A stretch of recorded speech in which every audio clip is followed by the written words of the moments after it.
আজকে আমি আপনাদের জন্য বানাবো লোটে বা লইটা মাছের ঝুরি বা ঝুড়ো। গরম ভাতের সাথে খেতে দারুণ লাগবে। এই লোটে মাছগুলো এবার আমি কেটে নেব। এর গায়ে কোনো আঁশ নেই, খালি এই পাখনাগুলো আছে, এগুলো কাটতে হবে, আর এই মুড়োটা আছে, এটা কাটতে হবে। এগুলো আমি কেটে পরিষ্কার করে নিচ্ছি। এইভাবে এগুলো মুড়োটা ধরে মাথার উপর দিকে কেটে নিচের দিকে নামাতে হবে। এই নিচের দিকে নামিয়ে এইখান থেকে একটা টান দিতে হবে, তাহলেই পেটের ভেতর থেকে যে জিনিসগুলো পেটের মধ্যে আছে ওগুলো বেরিয়ে আসবে। এই বেরিয়ে এসছে, এই বেরিয়ে এলো।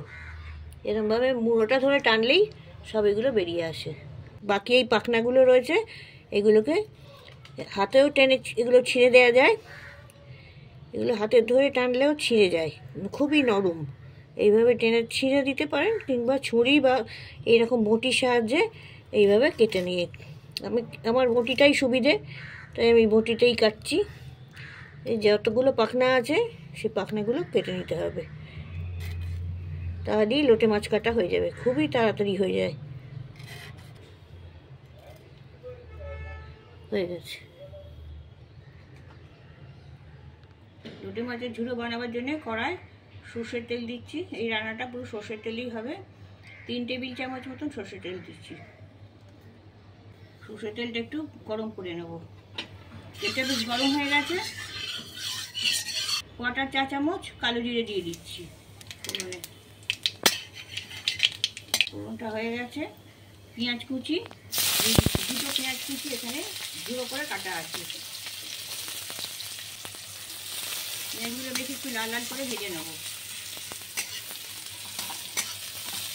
পেঁয়াজগুলো লাল হয়ে গেছে।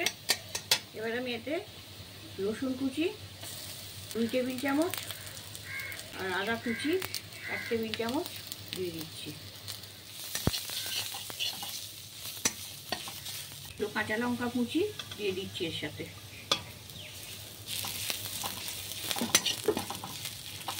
সামান্য একটু জল দিয়ে দিচ্ছি।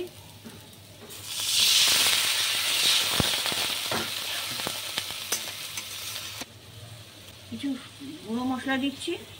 এখানে সব 1 চা চামচ করে আছে। এখানে আছে ধনে গুঁড়ো, জিরে গুঁড়ো, হলুদ গুঁড়ো, চাট মশলা, আর এটা কাশ্মীরি লঙ্কার গুঁড়ো। এগুলো সব 1 চা চামচ করে আছে, দিয়ে দিচ্ছি এর সাথে। এগুলো একটু কষিয়ে নেবো মশলাগুলো। পরিমাণ মতো নুনটা দিয়ে দিচ্ছি।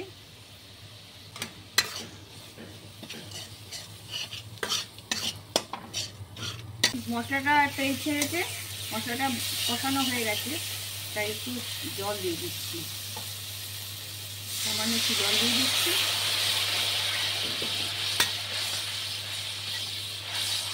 যে লোটে মাছগুলো কেটে রেখেছিলাম সেগুলো একটা একটা করে আমি এখানে দিয়ে দিচ্ছি।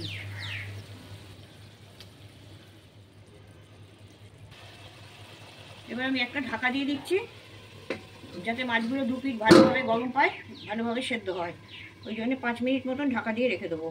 5 মিনিট পরে ঢাকনা খুলছি। মাছগুলো ভালোভাবে সেদ্ধ হয়ে গেছে, সব সাদা সাদা হয়ে গেছে, আর গা দিয়ে অনেকটা জল বেরিয়ে এসছে মাছের গা দিয়ে। এবার আমি এই মাছগুলো থেকে কাঁটাগুলোকে ছাড়িয়ে নেব। এটা আমি খুন্তি দিয়ে গাটা ছাড়িয়ে নিলাম, কিন্তু কাঁটাটা তোলবার জন্য আমি একটা কাঁটা চামচের ব্যবহার করব। এইভাবে একটা কাঁটা চামচ নেব, নিয়ে এইখান থেকে আমি মাছের থেকে কাঁটাটা ছাড়িয়ে তুলে নিচ্ছি। পুরো কাঁটাটা উঠে আসছে। একটু আধটু যদি কাঁটা থেকেও থাকে তাতে কোনো অসুবিধে নেই, কারণ এই কাঁটাগুলো খুবই নরম, এটাকে বেছে ফেলে দেওয়া যাবে খাওয়ার সময়। এইভাবে আমি সব কাঁটাগুলো ছাড়িয়ে নিচ্ছি মাছের থেকে। সব কাঁটাগুলো বের করে নিয়েছি। এবার আমি যে মশলাটা ছিল সেই মশলার সাথে মাছগুলোকে মিশিয়ে দিচ্ছি। এতক্ষণ ওভেনের ফ্লেমটা কম করে রেখেছিলাম যাতে মশলাটা না পুড়ে যায়। ওভেনের ফ্লেমটা হাই করে দিচ্ছি, কারণ এই মশলা দিয়ে মাছগুলোকে ভালো করে কষিয়ে নিয়ে বেশ শুকনো করে ঝুড়ো করে নিতে হবে।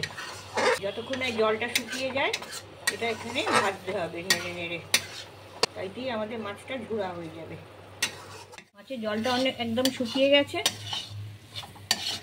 আর মাছ থেকে জল বেরোচ্ছে না, কিন্তু এটাকে আরও অনেক কিছুক্ষণ ভাজতে হবে, তবে এগুলো মাছগুলো একটু বেশ শুকনো শুকনো হয়ে ঝুড়ো ঝুড়ো হয়ে যাবে।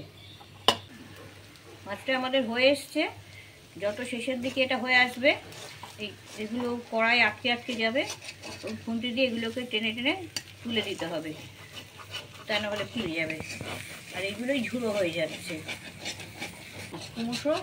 এইভাবে নাড়তে নাড়তে আমাদের মাছটা ঝুরঝুরে হয়ে যাচ্ছে। দেখুন মাছগুলো ভাজতে ভাজতে কতটা ঝুড়ো হয়ে গেছে, তেল ছেড়ে দিয়েছে মাছ থেকে, আর কড়ার গায়েও সেরকমভাবে লাগছে না, আর কতটা ঝুড়ো হয়েছে আমি হাতে টিপে দেখাচ্ছি। দেখুন কতটা ঝুরঝুরে হয়ে গেছে। এইভাবে মাছগুলোকে ঝুরঝুরো করে নিতে হবে। আর একটা কথা বলে দিই, আমি মাছগুলো যখন ভাজছিলাম তখন তেলটা অনেকটা কম হয়ে গেছিলো, পরে আমি আরও 1 টেবিল চামচ তেল এর সাথে যোগ করে দিয়েছি, সেই জন্য তেলের পরিমাণটা আপনারা একটু ঠিক রাখবেন। আমাদের লোটে মাছের ঝুড়ো হয়ে গেছে।